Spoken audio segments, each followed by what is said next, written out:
Thank you for joining me today. It's Brian Gubernick, and welcome to the No Days Off podcast, where we believe that every single day brings a new opportunity to get better.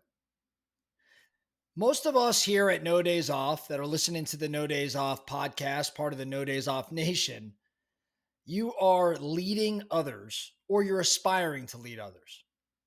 As a leader, you've got to deploy all different tools and tactics in order to ultimately have an impact on the people you're leading. At the end of the day, what is leadership? And leadership to me is influence, specifically the influencing of the way individuals think, and in doing so, aiding them in getting to whatever goal they have set for themselves or whatever they'd like to achieve.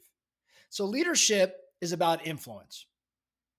And again, most of us are probably leading at the very minimum our peers or our families, but maybe employees, maybe a team, maybe a business.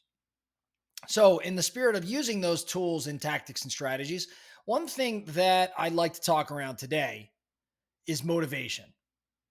The 7 different types of motivation, and then maybe how we can leverage this knowledge to more effectively lead those around us.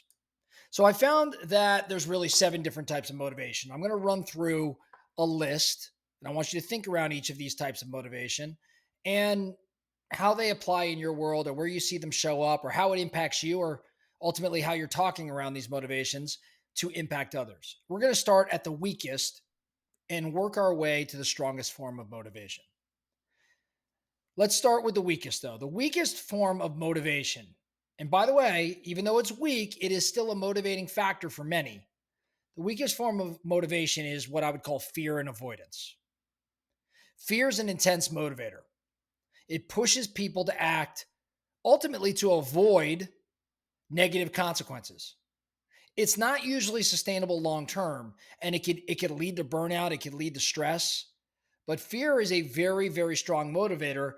Avoidance is a very strong motivator. What's avoidance? Very similar to fear in that it's the desire to avoid discomfort or avoid failure. And this could lead into action, but it's not typically sustainable. So it's a weaker form of motivation, fear and avoidance. Now, the next in line, it's still relatively weak, but stronger than fear and avoidance. The next in line would be incentive motivation. Incentive motivation. What's incentive motivation? It's really the giving of external rewards like incentives, right? Like money or prizes, or maybe it's recognition. And this sort of thing can motivate individuals in that it's strong, that motivation may strongly serve the short term. It may influence short-term behavior. Now, without some sort of intrinsic interest, which we're going to get to here in a little bit, this sort of motivation, incentive motivation, diminishes over time once the reward is maybe no longer available. But incentive motivation works for quick hitters, like a sudden burst. I'm going to put $50 out there. Whoever goes and hits this goal today gets that $50. That would be an incentive motivation. Again, a weaker form of motivation, but still stronger than fear and avoidance. The next form of motivation in terms of strength, we're moving up the ladder to the strongest, would be what I would call affiliation motivation. What is that? What I'm really referring to is social connection and belonging. See, social connection, belonging can be a very strong motivator, especially for those that value relationships and value their community. This sort of thing drives teamwork, it drives collaboration, and it can especially be super effective in group settings. So it's this kind of social movement, social proof, this affiliation. I'm motivated because I value my team. I value the relationships. I value the community. Now we're going to get to the top 4, right? We went through the first 3. Now let's get to the top 4 of 7. The next, working our way up the ladder to the strongest, is what I would call power motivation. Bottom line, this is the drive that people have to influence or control. And this sort of feeling, this drive to influence or control, can be strong, especially for individuals that are in leadership roles or are in competitive environments. It is effective in contexts where authority and where influence are important.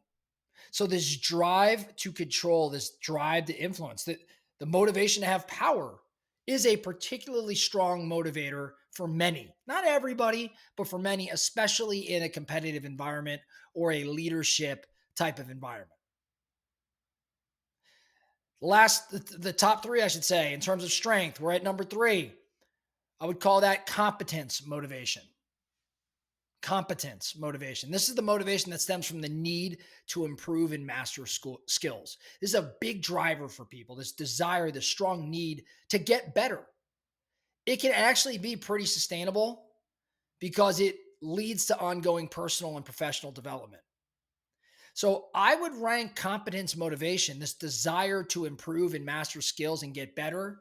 I'd rank it pretty high up the ladder here, right? It's number three of seven for me.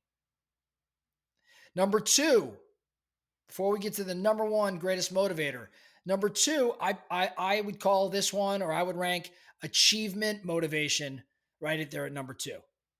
It's a really powerful motivator. The desire to accomplish goals, the desire to measure success pushes people to strive for excellence. It's really effective for people who are goal oriented, and it's really driven by milestones or personal growth. So achievement is a big motivator. It's similar to competence motivation in that competence motivation has to do with improving and mastering skills, but achievement is now accomplishing goals and measuring success specifically, right? And now lastly, the strongest form of motivation is intrinsic motivation. Intrinsic motivation. It's the most powerful of the seven. This sort of motivation is driven by internal satisfaction. And it's often the most sustainable form of motivation because it comes from within. It comes from personal interest. It comes from curiosity. It comes from passion or a joy in the actual activity itself. People tend to maintain intrinsic motivation in the absence of all other things, external rewards or whatever it may be. This is your big why, right? This is why you do what you do. So, intrinsic motivation is the strongest. Research and psychological theory suggest that intrinsic motivation is the most powerful. So, it's not just my theory. I think the list probably varies for some, but number one being intrinsic, I think everybody would rally around that as the most powerful and the most sustainable form of motivation. But the overall ranking probably varies by person and by situation, which is what I want to chat about here briefly before we wrap up. We've run through these forms of motivation, and if you're a leader, you need to understand these forms of motivation, and who they work for and how they work. Let me give an example. Maybe I've got a team of individuals, and I recognize that of my individuals, there's one specifically that is very relationship based. He is friends with everyone, he's connected with everyone. Well, if I know that about that individual, maybe I need to figure out how to tap into what I would call affiliation motivation, which was five of seven in terms of strength on our list. So, not incredibly strong, but motivation nonetheless. Maybe I need to tap into affiliation motivation. In other words, I need to leverage the social connection. I need to leverage the relationships in the community and the teamwork and the collaboration. In other words, if I can get that team moving towards something and this person really wants to be part of that team, then they are also going to be motivated. Maybe I've got somebody else who's incredibly money driven given the stage that they're at in their life. Maybe incentive motivation, giving external rewards like money is the play. Now, if I've got a highly competitive individual, maybe she likes to be number one. I would probably tap into some achievement motivation, the second most powerful form of motivation, because I know this person wants to achieve goals. I'm going to give them big goals. They want to measure success against others. So I'm going to have a scoreboard. I'm going to set milestones. I'm going to challenge them constantly because they're motivated by achievement. And then lastly, if I've got somebody who's maybe had a bit more experience in life and business, where maybe they've had some financial wins, but money isn't the sole motivator anymore. Or maybe they've had other things that they've experienced in life and they've really kind of figured out over the years what motivates them internally. I'm probably going to look to tap into intrinsic motivation. I'm going to better understand what internally motivates them, what they're interested in, what they're curious about, what their big why happens to be. And as the leader, I'm going to aim to support this intrinsic motivation in all sorts of ways, all ways that I can, from things like vision boards to, providing even opportunity to have the certain experiences they desire that bring about that intrinsic driver, that intrinsic motivation. So, what I want to encourage you to do is go back through this list, maybe go back through this podcast again, and make sure you understand the various forms of motivation. And then I want you to look at how you're leading and how you're leveraging these different forms of motivation. What's working? Like, what are you doing really well? And where's there some opportunity to improve? Also, when you look across the people you're leading, I want you to try to figure out what's the different motivator or motivators for each one of these individuals, and how can I, as a leader, show up differently so that I aid them, that I lead them into achieving the goals that they desire. That's all I have for you today, the No Days Off podcast. Thank you so much for listening. And remember, every single day brings a new opportunity to get better. So let's get after it.